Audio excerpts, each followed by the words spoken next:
When the first game was revealed back in 2017, I was mesmerized by its art style. But it was when the game finally released that I fell in love with it. Not only did it confirm for me that HD 2D was the future for pixel-based art styles, but its gameplay, overall story, and game structure felt fresh to me. It had some glaring problems, ironically in the story and overall structure that I loved, as well as in a few other parts, but the game was a breath of fresh air. So, everything I wanted from a sequel was an iteration on what the first game did, and that's what we got. And honestly, they nailed what they set out to do. Octopath Traveler 2 improves on almost every single aspect of the first game. Let's get this out of the way first, the second game plays it safe. Most of the classes in the second game are identical to the first game. They changed the abilities each class has, made them more interesting, and allowed for more builds and combinations, but it's the same class's archetypes as the first game. That's not bad by itself, but for someone who has played through the first game, it does take away a bit of the mystique on what a class can do and the joy of discovering and unlocking new skills, since even if most skills are new or tweaked, you already know the overall gist of what that class can and should do. Having said that, they did add a few new mechanisms that meshed well with what was already there. The new latent power adds a new layer of strategy on how you build a certain traveler's ability, given that the power is unique to that character and can't be changed, so there are only some classes with abilities that go well with the type of power that certain traveler has. It also changes the moment-to-moment gameplay since it adds an additional option on how to tackle battles that wasn't there in the first game, which is welcome. Also, each character has additional abilities that are exclusive to that traveler, that have to be unlocked through the game, that further gives each traveler a certain identity and incentivizes affinities for certain builds, much like with the latent power. The end product is a much more refined and fun job system than the first Octopath Traveler, as those limits imposed make finding and making builds more interesting. Having said that, I do wish that there were more classes to unlock, as while the ones that are there are fun and pretty deep, it's not late until you know every ability that the starting classes have, and the game could have a better cadence of finding new classes and always rethinking your strategy and builds by having more classes that threw new stuff into the mix. What really feels fresh in the combat are the bosses having more mechanics and attacks unique to a certain boss, most of them having a unique quirk to them. That completely eliminates that feeling that you are fighting the same boss again just with higher HP and damage output, as the first game often had.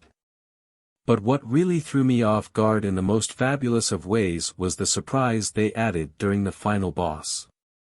That final fight was simply epic, and the moment they revealed the twist of that fight, it got me absolutely pumped.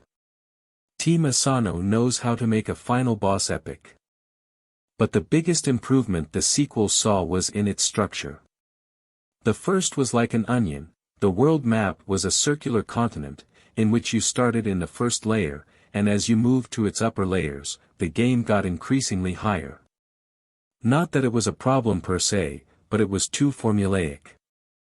The next chapter of a given character was always in the area next to the previous chapter, and while the game was too hard for you to make all of a single character story before moving on to the next, thus forcing you to explore the world, it really never felt as if the travelers were traveling.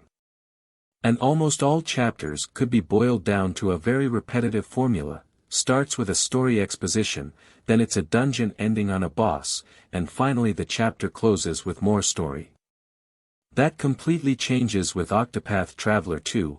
Now the world map doesn't feel like a pizza with a hole in its middle. The characters are spread out in the two continents the game takes place on, and the characters actually travel through the world as they go through their story. It really feels like a journey. But much more than that, the structure of each chapter is infinitely more varied. Sure, there are still the story, dungeon and boss, story chapters, but now those are hardly the only type. There is one chapter that is basically a boss rush. There are other chapters that focus almost exclusively on a given traveler's path action. There are others that are a smaller variation of the standard structure, that make you explore a dungeon and fight enemies, but that doesn't end in a boss fight and has a bigger focus on telling the story. And my favorite, Partitio, going out into the world and finding business deals that you have to solve on your own. Even outside of the regular chapters, Octopath Traveler 2 now has dungeons with unique mechanics in them, that force you to play either a certain way or just solve a simple puzzle. The amount of these dungeons and events in the game that stray away from the norm is still disappointingly small, but they give the game the much-needed excitement that the first game lacked in terms of being awed by finding something unexpected when exploring. The story has also seen significant improvements. Each individual story is much better written and presented thanks to the bigger screen time each character had, as everyone got more cutscenes and chapters to flesh out their stories better.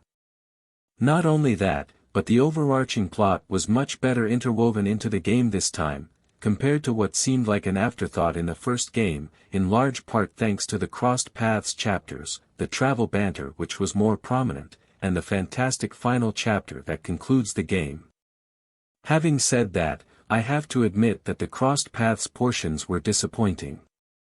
They were significantly shorter than a normal chapter in any given character's story and only had two main characters interact with each other at one given time. I know the game is already long as it is, and giving more time and exposure to these crossed paths, while maintaining the same pacing, would probably undercut time that would be allocated to the individual stories. But as it stands, the crossed paths portions just felt undercooked and underutilized. I would really appreciate it if all the characters, or even 4 of them at one time, would interact a bit more in the middle of their journeys to better hammer home the feeling that, while each is traveling for their own motives, they are still traveling together. A fun way to do that, but without making more chapters, could have been that all the currently equipped travelers would appear in each character's story cutscenes, and in certain moments in these stories, if a certain main character was in the party that had a particular ability that would be useful to resolve a particular situation, would speak up and give suggestions, potentially opening a side path, which would still end up in the same spot of the regular route, that would reward the player in some way, such as extra experience, money, equipment, or just a funny scene. This way, 99% of the individual stories would still be driven by the main character of that particular story, but it would better hammer home the narrative of 8 travelers working together, and also give a bit of unpredictability to each chapter. I wish that Octopath Traveler 2 took a bit more chances and played less safe, but it's a fantastic sequel to an already fantastic game. Even if it doesn't greatly change, the turn-based gameplay feels even better than the first game thanks to the additions made to it. It is actually a real joy to explore the world this time, not simply due to the breathtaking new vistas in HD, 2D, and the second game added genuine surprises to the world map that the first game sorely lacked. Even though the two games are not connected in any way plot-wise, outside of a few lore tidbits, I still recommend playing through the first game. However, if you simply want to jump into the one that offers the best experience, just go straight to the second game. Highly recommended to RPG fans in general.